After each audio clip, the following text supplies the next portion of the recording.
Assalamualaikum warahmatullahi wabarakatuh. Kami dari kelompok 2 akan menjelaskan tentang penulisan unsur serapan. Pendahuluan. Bahasa adalah sarana komunikasi manusia dalam interaksi sosial. Dalam bahasa terdapat kata serapan yang timbul dari kontak bahasa, dipengaruhi oleh faktor bunyi dan kosakata. Bahasa Indonesia menyerap unsur dari berbagai bahasa, baik daerah maupun asing seperti Sanskerta, Arab, Belanda, dan Inggris. Unsur serapan dapat dibagi menjadi dua kelompok berdasarkan integrasinya dalam bahasa Indonesia. Penyerapan melibatkan penyesuaian ejaan dan pelafalan, memprioritaskan bentuk huruf, gabungan huruf, dan imbuhan. Selanjutnya, saya akan menjelaskan pengertian kata serapan. Apa sih kata serapan itu? Kata serapan adalah kata yang menjadi bahasa Indonesia dan berasal dari bahasa asing. Beberapa kata dalam bahasa Indonesia ada yang merupakan serapan dari bahasa Belanda dan lain-lain.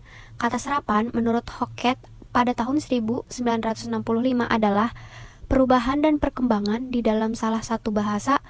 Pengertian lain dari kata serapan adalah kata-kata yang berasal dari bahasa asing maupun bahasa daerah kemudian digunakan sebagai bahasa asli. Pada bagian proses, perbendaharaan bahasa Indonesia diperkaya oleh kata serapan dari berbagai bahasa asing, misalnya dari bahasa Inggris, Jerman, Belanda, Prancis, dan Arab. Kata-kata serapan itu masuk ke dalam bahasa Indonesia melalui 4 cara yang lazim ditempuh, yaitu adopsi, adaptasi, penerjemahan, dan kreasi. Terjadi apabila pemakaian bahasa mengambil bentuk dan makna kata asing yang diserap secara keseluruhan. Kata seperangkat, plaza, mall, hotdog merupakan contoh cara penyerapan adopsi. Adopsi terjadi apabila pemakaian bahasa hanya mengambil makna kata asing yang diserapkan dan ejaan atau cara penulisannya disesuaikan ejaan bahasa Indonesia. Kata-kata seperti fluensi, ekspabilitas, maksimal, dan kado merupakan contoh kata serapan adaptasi. Kata tersebut mengalami perubahan ejaan dari bahasa asalnya, eplogition dan expability dari bahasa Inggris, maksimal dari bahasa Belanda, serta cedrus dari bahasa Prancis.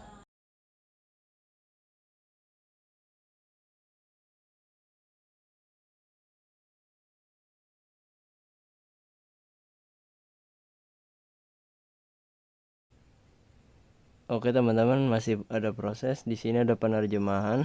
Terjadi apabila pemakai bahasa mengambil konsep yang terkandung dalam kata bahasa asing, kemudian mencari pedananya dalam bahasa Indonesia.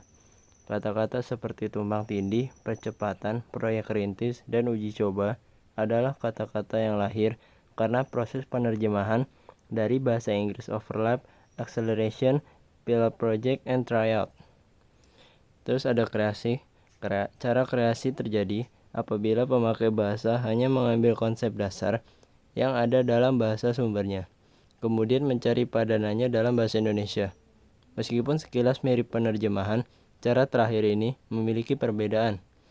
Cara kreasi tidak menuntut fisik yang mirip seperti pada penerjemahan.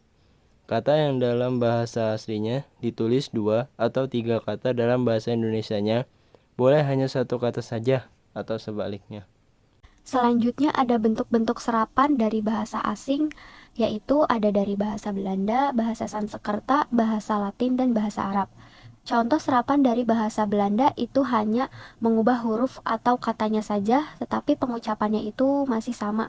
Di sini saya kasih contoh ada pal, tetap dibaca menjadi pal. Contoh serapan dari bahasa Sanskerta itu hanya menghilangkan kata hubung, seperti catur, catur warga menjadi catur warga. Contoh serapan dari bahasa Arab itu tadi sama seperti dari bahasa Belanda, hanya mengubah huruf atau katanya saja. Di sini ada halal, tetap dibacanya halal. Nah, setelah itu ada dampak dari adanya penggunaan unsur serapan di dalam bahasa Indonesia. Dampak di sini dibagi menjadi dua, yaitu dampak positif dan juga dampak negatif. Saya akan menjelaskan terlebih dahulu terkait dampak positif penggunaan unsur serapan. Yang pertama, masyarakat lebih bangga menggunakan kata-kata serapan karena dinilai lebih modern dan gaul. Masyarakat di sini khususnya yaitu pada remaja atau generasi Z. Yang kedua, kata serapan terkenal lebih singkat daripada pengucapan dalam kata bahasa Indonesia.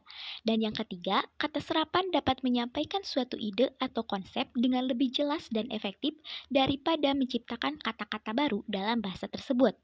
Nah, itu adalah dampak positif dari penggunaan unsur serapan. Selanjutnya, ada dampak negatif dari penggunaan unsur serapan.